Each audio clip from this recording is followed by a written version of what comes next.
Superhit dialogue है, मेरे पास गाड़ी है, बंगला है, तुम्हारे पास क्या है। इसे अगर टीएमसी के आज के हालात से जोड़ा जाए तो इसका जवाब है, आज ममता बनर्जी की पार्टी में बगावत है। दिल्ली का वो बंगला भी आज छिन गया जिसमें टीएमसी का ऑफिस था।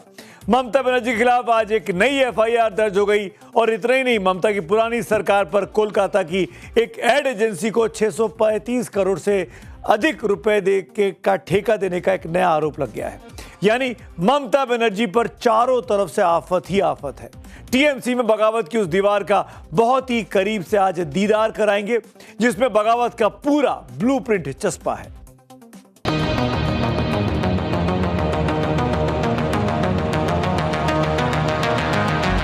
टीएमसी की बगावत की वो दीवार जो हर दिन और ऊंची होती चली जा रही है।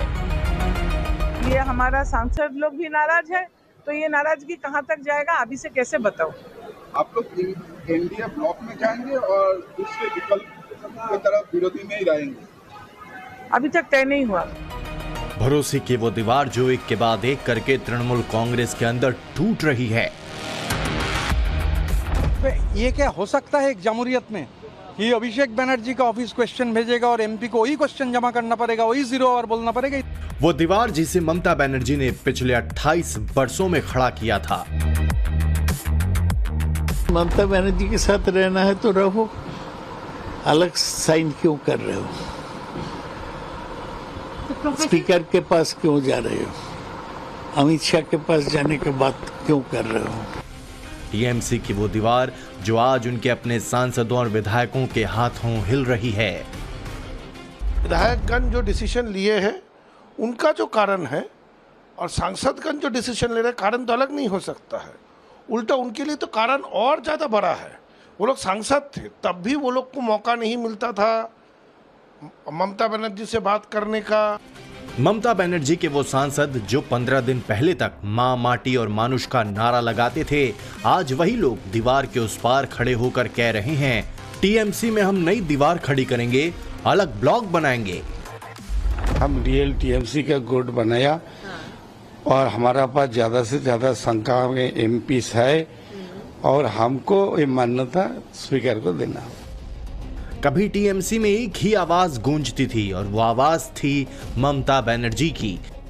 आज तो वही बात सारे सांसद और सारे विधायक बोल रहे हैं कि पार्टी ने कभी भी किसी से कुछ पूछा नहीं है, एक तरफा था। It was a one way street कि हम जो बोल देंगे वही होने वाला है। लेकिन अब कई आवाजें हैं, कई सवाल है। सब कुछ के लिए अभिषेक को दोषी करना ठीक नहीं है, क्योंकि जो लोग ये सब बोल रहे हैं ये लोग अभिषेक का जय कहते थे पहले, 4 मई का पहले। कोई संगठन से नाराज है, कोई अभिषेक बनर्जी के नेतृत्व से, कोई फैसलों से परेशान है तो कोई भविष्य को लेकर असहज दिखाई दे रहा है। आपने भी सुना होगा, कहा जाता है कि दीवारें घर को बांटती नहीं, घर के बंटने के बाद खड़ी होती हैं। आज टीएमसी में भी ऐसी ही दीवार खड़ी करने की कोशिश हो रही है। दावा किया जा रहा है कि ममता बनर्जी के पास अब सिर्फ 22 विधायक और 18 सांसद बचे हैं। टीएमसी के पास कुल 28 लोकसभा सांसद थे, जिसमें से 20 सांसदों के बागी होने का दावा बागी गुट कर रहा है। यह दावा लोकसभा में टीएमसी के बागी गुट की अगुवाई करने वाली सांसद काकोली घोष दस्तीदार की तरफ से किया गया है। यह भी दावा किया गया कि टीएमसी के 20 सांसदों की तरफ से एक लेटर 18 मई को ही लोकसभा स्पीकर ओम बिरला को भेजा गया था और अलग गुट बनाने की मांग की गई थी। दावा है कि बागी गुट ने स्पीकर से सदन में अलग बैठने की व्यवस्था की भी मांग की है। सूत्रों के मुताबिक बागी टीएमसी सांसद रविवार को पश्चिम बंगाल के मुख्यमंत्री शुभेंदु अधिकारी से दिल्ली में मिलने वाले भी हैं। वहीं बागी सांसद सोमवार को लोकसभा अध्यक्ष ओम बिरला से भी मुलाकात करके अपनी बात को उनके सामने रख सकते हैं। आज अचानक 19 बागी सांसदों के सिग्नेचर्स सामने आ गए। ये अलग बात है कि किस चिट्ठी के नीचे ये दस्तखत किए गए हैं, वो चिट्ठी सामने नहीं आई है। खैर, आगे बढ़ने से पहले उन सिग्नेचर्स को जरा जान लेते हैं, कौन कौन से सिग्नेचर्स आज पब्लिक डोमेन में आए हैं। आप ध्यान से देखिएगा, ये तमाम सिग्नेचर्स हैं जिन जो सांसदों के हैं। उन सिग्नेचर्स की कॉपी मैंने उनकी फोटो के साथ नीचे हमारी टीम ने लगा दी है ताकि आप आसानी से देख सकें।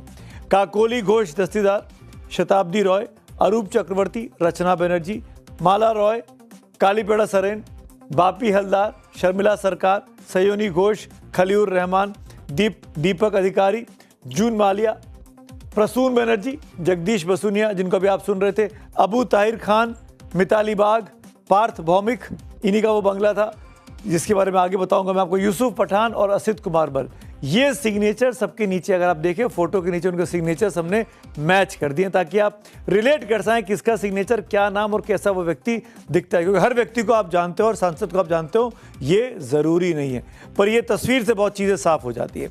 इन सभी बागियों में टीएमसी सांसद सयानी घोष के नाम की हर तरफ चर्चा है। अब तो उनका दस्तखत भी सामने आ गया, अभी मैंने आपको दिखाया।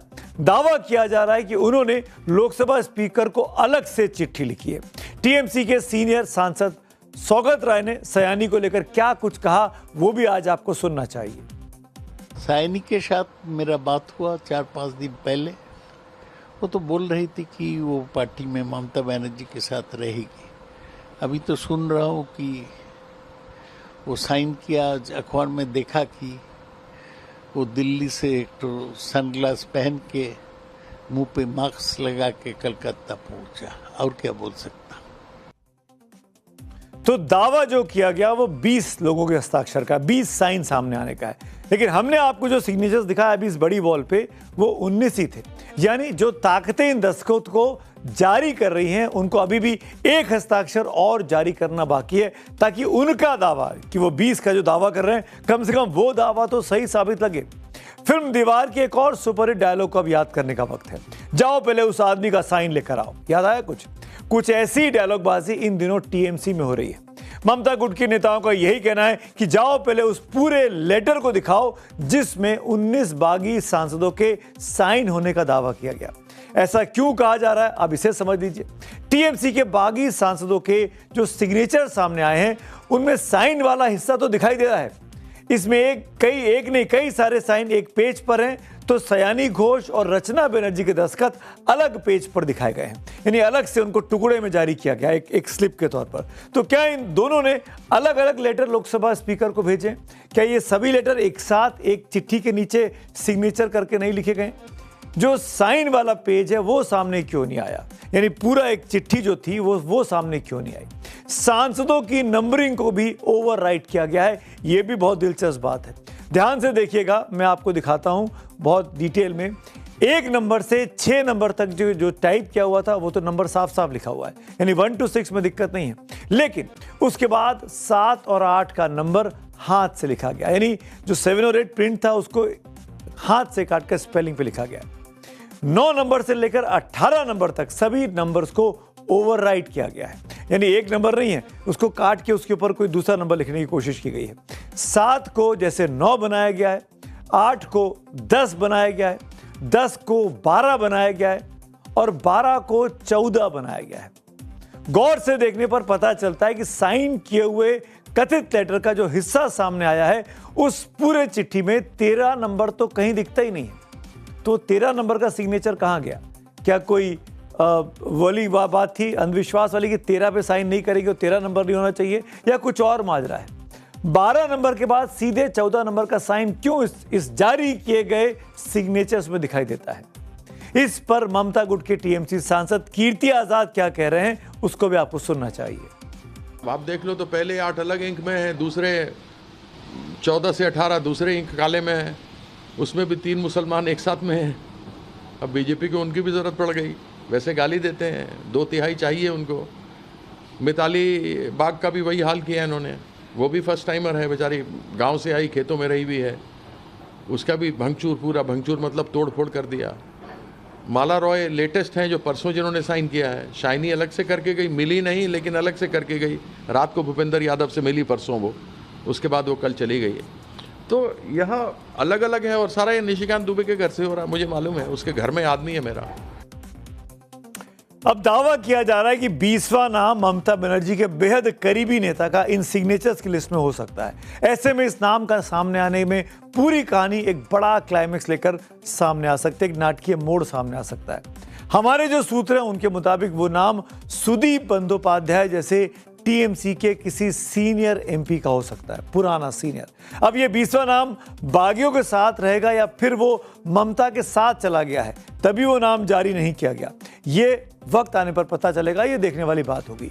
क्योंकि बागी गुट में शामिल टीएमसी सांसद जगदीश सीआर वर्मा बसुनिया से भी जब 20वें नाम के बारे में पूछा गया, क्योंकि आज वो सबके सामने कैमरे के सामने आए, उनसे पूछा गया कि चिट्ठी तो 19 साइन दिख रहे हैं, 20वां नाम तो दिख नहीं रहा है, तब उन्होंने क्या साहब कहा, वो आप जब सुनेंगे तो आप समझ जाएंगे कि जो कहा जा रहा है वो दिख नहीं रहा और जो दिखाया जा रहा है वो कहा नहीं जा रहा। देखिए जरा। कंफ्यूजन हो रहा है क्योंकि जो लिस्ट आई है उसमें एक नाम थोड़ा मेंशन क्लियर नहीं हो रहा है, 13 नंबर जो नाम उसमें जो लिस्ट में है, तो क्या ये इसमें 19 है या 20 है? 19 है। 19 है, टोटल 19 है। 19 है, 20 नहीं है? नहीं 20 नहीं है। अच्छा, और आगे आपने जो कहा जिस तरीके से आगे बढ़ने की संभावना है उस पर क्या कुछ से हो सकता है? कल जो कल्याण बनर्जी ने स्पीच दिया है ममता बनर्जी अभिषेक के विरोध में, हो सकता है वो भी आ जाएगा। इससे इनकार नहीं किया जा सकता कि दीवारें कभी एक दिन में नहीं बनती, पहले दरार पड़ती है, फिर दूरी बढ़ती है और आखिर में एक ऐसी दीवार खड़ी हो जाती है जिसे पार करना मुश्किल हो जाता है। ममता के भतीजे अभिषेक बनर्जी के नाम पर टीएमसी में भी कुछ ऐसा ही होता दिखाई दे रहा है। कल कल्याण बनर्जी ने सवाल किया तो आज कीर्ति आजाद ने दावा किया कि इस मामले को सुलझा लिया गया है, कल्याण बनर्जी मान गए हैं। लेकिन कल जिस शत्रुघ्न सिन्हा ने ममता के साथ रहने का दावा किया था, उन्होंने भी आज अभिषेक बनर्जी को अपना नेता मानने से साफ इनकार कर दिया। दीवार सिर्फ ईंट और सीमेंट की नहीं होती, दीवार विश्वास की होती है, दीवार वफादारी की होती है। और जब ऐसी दीवार टूटती है तो कितना भी मजबूत किला क्यों ना हो, वो हिल ही जाता है। और जब किला हिलता है तो विरोधी पक्ष से तंज कसने का उसको मौका आसानी से मिल जाता है।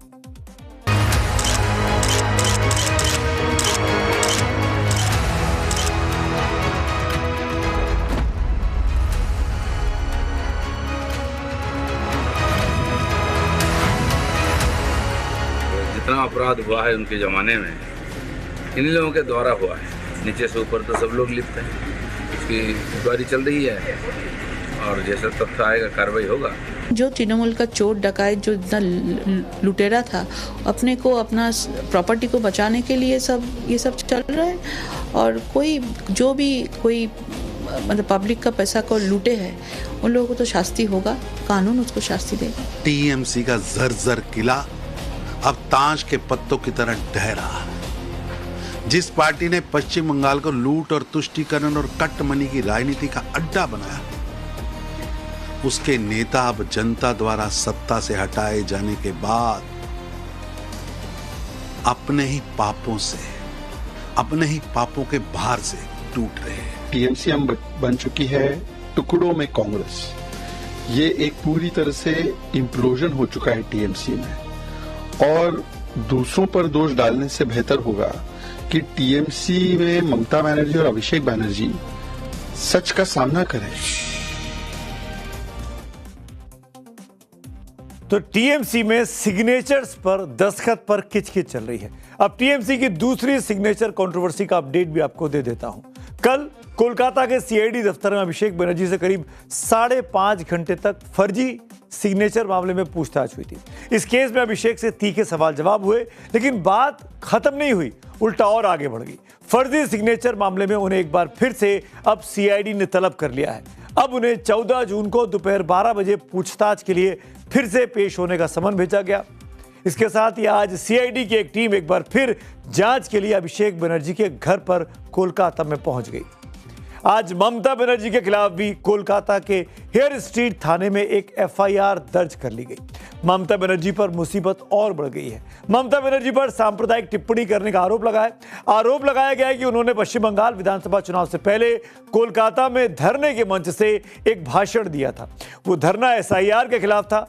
आरोप है कि ममता बनर्जी ने उस वक्त मंच से ये कहा था, कोर्ट्स में, हम हैं इसीलिए आप सब सुरक्षित हैं, नहीं तो वे आपको 1 सेकंड में खत्म कर देते। 1 सेकंड में आपको खत्म कर देते।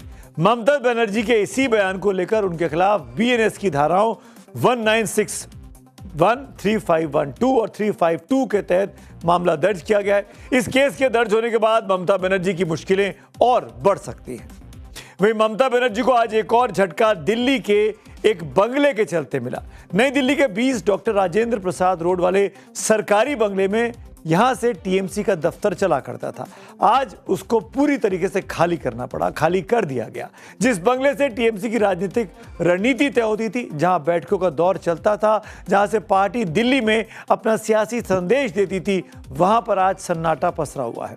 दरअसल यह बंगला टीएमसी के सांसद पार्थ भौमिक के नाम पर आवंटित था, लेकिन अब दावा किया गया है कि पार्थ भौमिक तो बागी खेमे में उस 19 नामों में पार्थ भौमिक चले गए जो मैंने शुरू में आपको दिखाए थे।